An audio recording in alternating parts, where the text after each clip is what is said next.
안녕하세요, 게리입니다.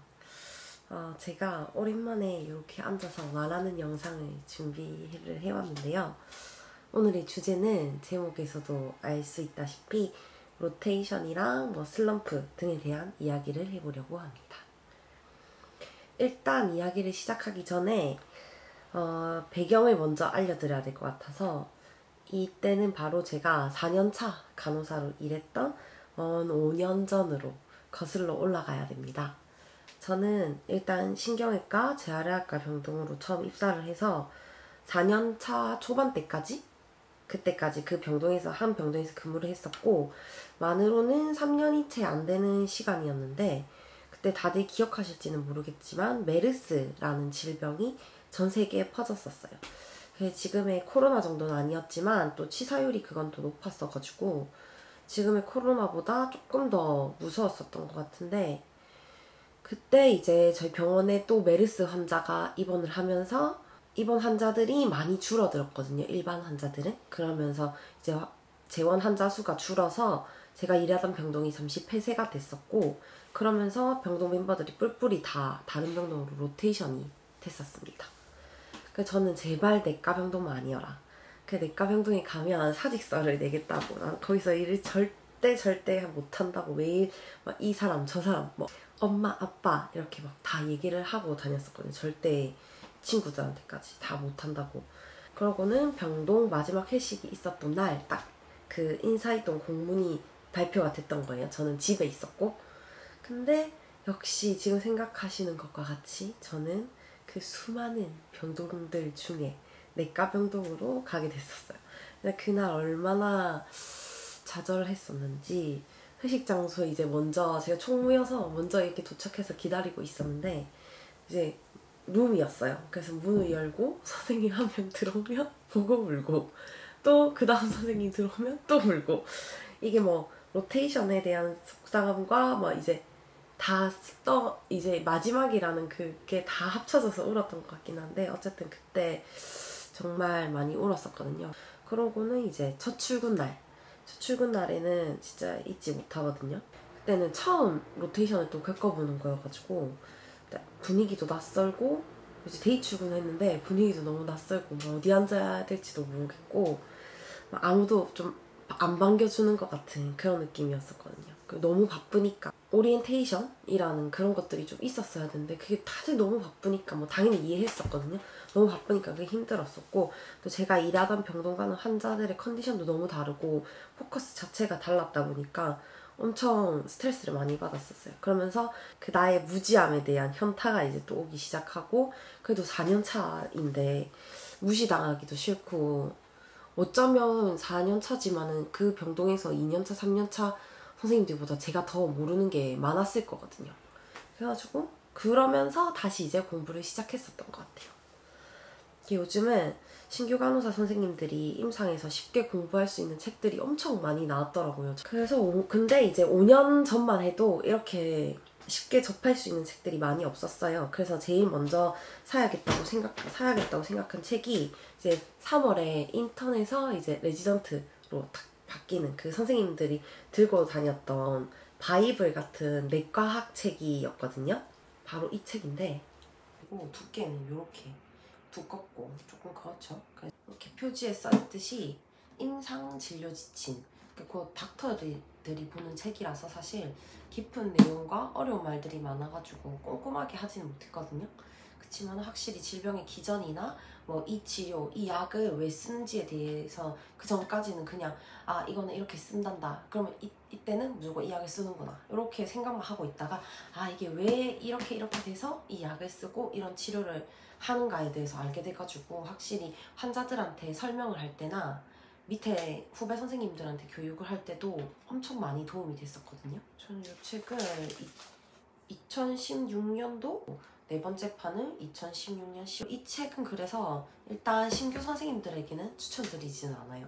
신규 선생님들이 이해하기에는 조금 어려울 것 같고, 딱 한 4년차, 5년차? 제가 이 책을 처음 샀을 때, 그때 연차 선생님들이 이제 대충 돌아가는 판은 알 것 같은데 조금 더 깊게 공부를 하고 싶다, 내 지식이 너무 수박 겉핥기 같이 얕은 지식인 것 같다, 그런 선생님들한테 딱 추천을 드리는 책입니다. 왜냐면 제가 딱 그때 그랬거든요. 저는 이렇게 제가 자주 접하던 질환들을 이렇게 표시를 해가지고 그때그때 또 다시 공부를 했었거든요. 그 약물 같은 경우에도 성분명으로 나와 있어가지고 이제 선생님들이 일하시는 병원에서 이 성분명으로 무슨 제품을 쓰는지 그거를 다 검색해보시면 분명히 나올 거고, 그렇게 하면은 실제 일할 때도 도움이 엄청 많이 되거든요. 이게 약간 이렇게 그 사전 재질이라고 해야 되죠? 글씨는 뭐 아주 깨알같이 적혀 있습니다. 그리고 두 번째는 이거 5년차 시절에 신규 선생님이 공부하는 것을 보고 저 책 조금 괜찮은 것 같다 싶어가지고 저도 구매했던 책입니다. 이 책은 질병에 대해서 자세히 적혀 있었다면 이 책은 병원에서 하는 검사들에 대해서 쉽게 큰 글씨와 그림으로 되어 있는 책입니다. 요거는 바로 병원 검사 길라잡이라는 책이고, 이 책도 2017년에 발행된 책이고요. 가격은 25,000원.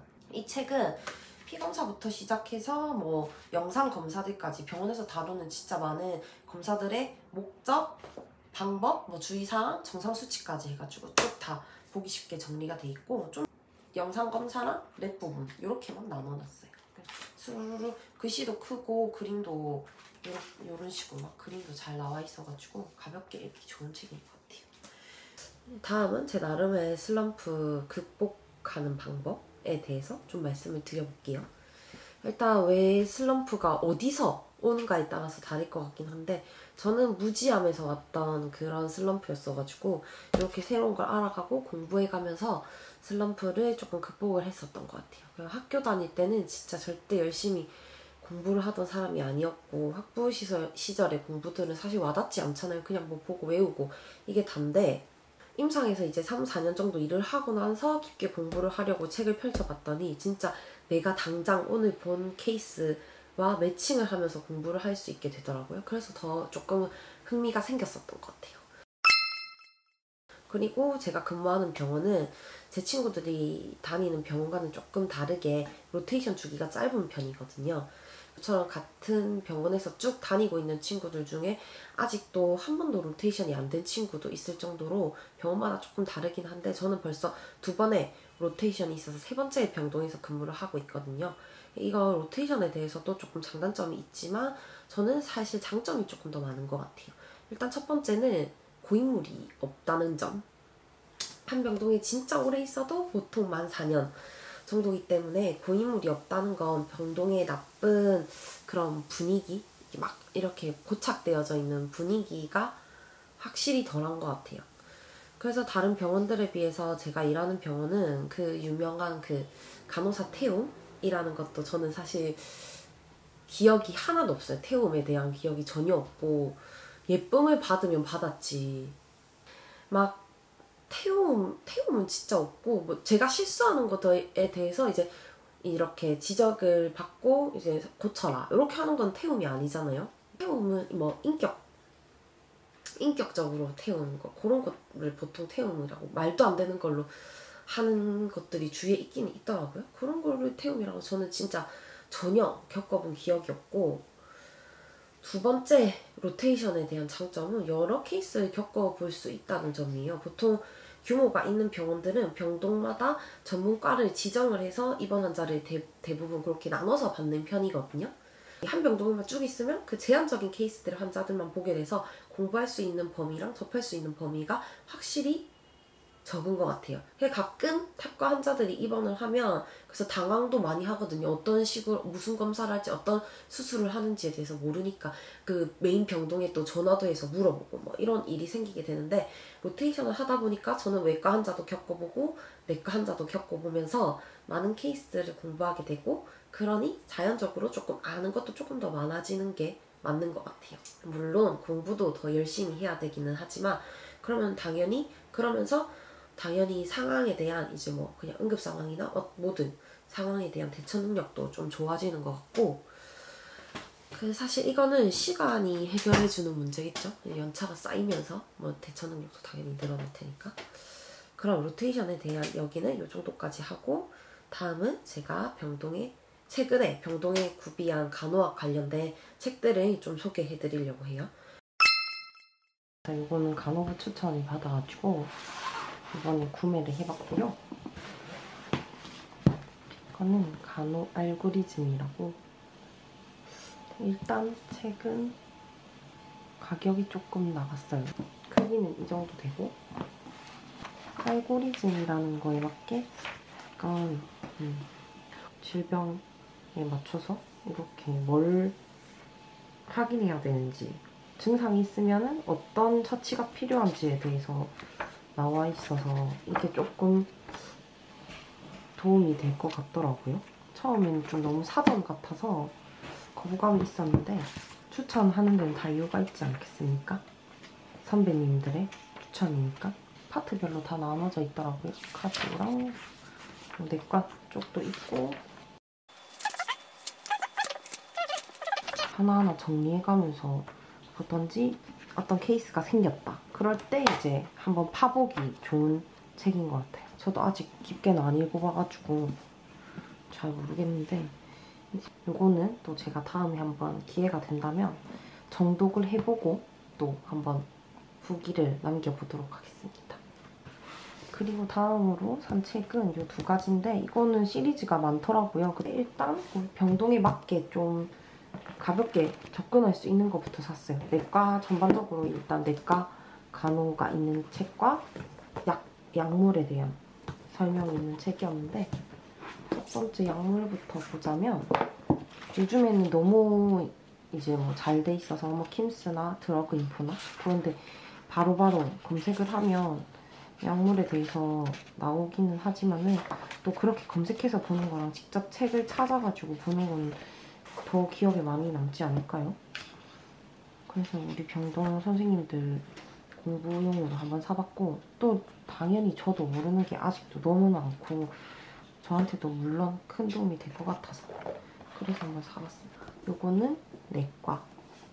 임상에서 내과 중요하죠. 케이스별로 정리가 돼 있나봐요. 여기도 똑같이 질의응답식으로 돼 있고, 그 케이스가 있네요. 완전 병동 싱크대 상판 위에서 찍은. 아무것도 모르는 상태에서 학교에서 책으로 공부하는 것과 정말 내가 실제로 본 거를 상상하면서 공부하는 거는 정말 다른 것 같아요. 그럼 저도 아직 다 읽어보지 못했었지만 이 책 리뷰는 여기서 마칠게요. 안녕.